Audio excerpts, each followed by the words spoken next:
Hello everyone, ఏంటి colour colour vegetables అనుకుంటున్నారా? ఈరోజు బార్బిక్యూ స్టైల్లో మనం ప్లాటర్స్ రెడీ చేసుకుందాం. చూసేద్దాం రండి.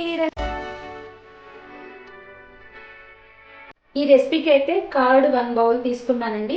దాంట్లో కారం, ఉప్పు, గరం మసాలా, చిల్లీ పౌడర్ వేసుకొని మనం ఇలా ఈ కన్సిస్టెన్సీ వచ్చేటట్లు మనం కలుపుకొని ఇందులో వెజిటబుల్స్ మనం ఏవైతే కట్ చేసుకున్నామో ఈ షేప్లో కట్ చేసుకోవాలండి.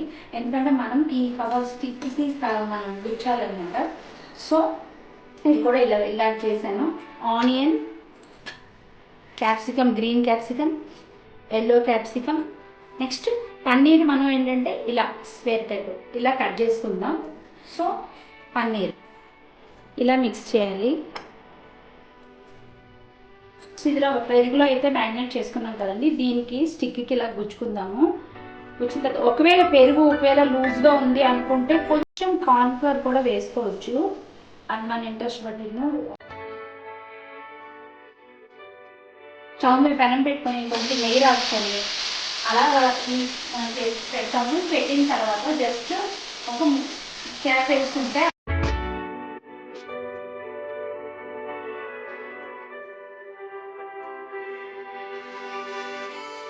స్మోకీ ఫ్లేవర్ కోసం ఇప్పుడు చపాతీ జాలీలు ఉంటాయి కదండి, చపాతీ కానీ పుల్కా కానీ చేసుకునేవి. సో ఆ జాలీ మీద ఇలా కాల్చుకుంటే స్మోకీ ఫ్లేవర్ వస్తుంది. సేమ్ ఎగ్జాక్ట్లీ మనం రెస్టారెంట్లో తినే స్టైల్లోనే ఉంటుంది. రెస్టారెంట్ స్టైల్లో ప్లాటర్స్ రెడీ అయిపోయింది. ఇదైతే టేస్ట్ చేసేద్దాం. ఎంత స్మోకీగా ఉంది, స్మెల్ అద్దెండి. చాలా బాగుందండి. ట్రై చేయండి. హైజీనిక్గా మన ఇంట్లో చేసుకుంటాం కానీ చాలా చాలా బాగుంటాయి బయట ఆర్డర్ పెట్టుకునే దానికన్నా. Bye bye, see you.